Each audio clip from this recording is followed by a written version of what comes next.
states and 60 Okay. different metros. Okay, so think of the strength. I always say, know the strength of the developer. That's where your trust starts. Okay, that's where you need to put it. That's what you do as an advisor. Of those areas that you're in, is there one area that you could compare Dania to? You know, look, I would probably compare Dania to our Chicago site that we had. So, you know, there was a you know, you come into a city like Chicago as a Texas developer, right? And the first thing you have to ask yourself a question is, why did I get this piece of dirt and nobody else locally bought it? That's the first question you have to ask yourself. Am I the idiot that's buying this dirt that's making a mistake? And you start from a place of saying no. And then you make yourself talk yourself into why I am picking this location. So this site was very, very similar. And look, I don't really need a mic.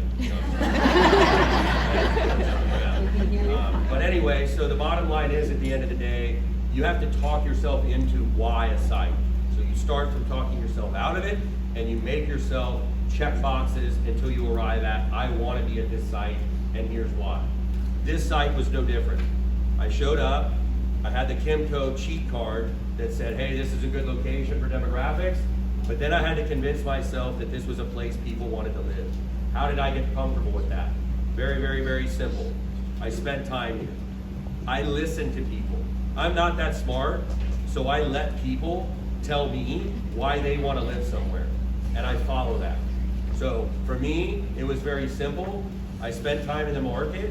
I started hearing why people wanted to move here, and let's talk about that for a second. Miami has changed. A lot of people don't like it. Some people like it more, some people like it less, but Miami has changed. And what changed in Miami? Let's just get the elephant in the room out of the bag. 300, 400,000 New Yorkers moved there. New York South is Miami. Well, those guys have a little bit different pace. I'm not insulting any New Yorkers in the room, it's just a fact.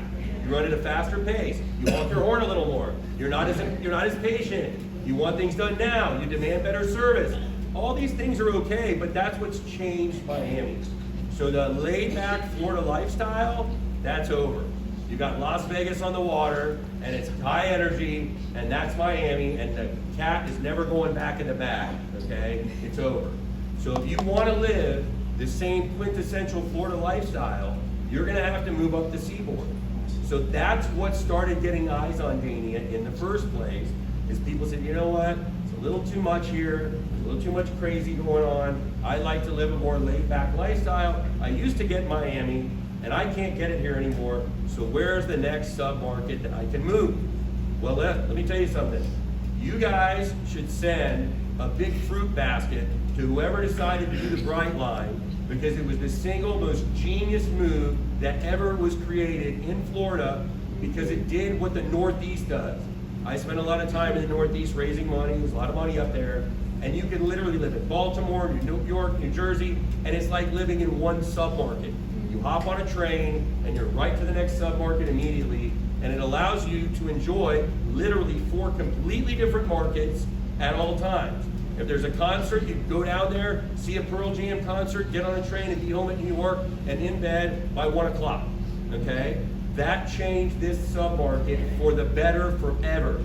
And now you can enjoy Dania, Fort Lauderdale, Palm Beach, Miami, and all the way to Orlando now. And go to Disney World if you so choose, and you can actually afford it these days. Go to the park, you can get up there and go to it. So it changed the dynamic of the entire eastern seaboard to where now when you live in one location, you can enjoy them all.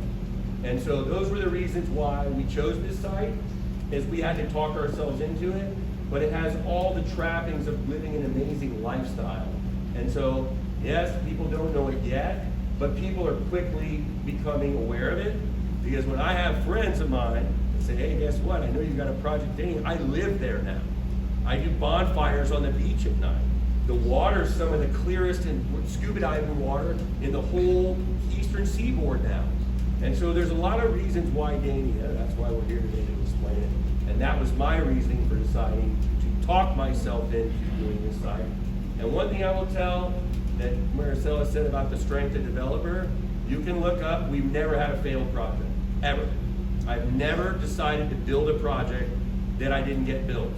And if you want to understand my resolve as a developer, here's a little story about my character. When I built my first high-rise, I'm going to admit, I'm past this and experience, I didn't know what I was doing, okay? I didn't know what I was doing when I built my first high-rise, but I knew I could do it.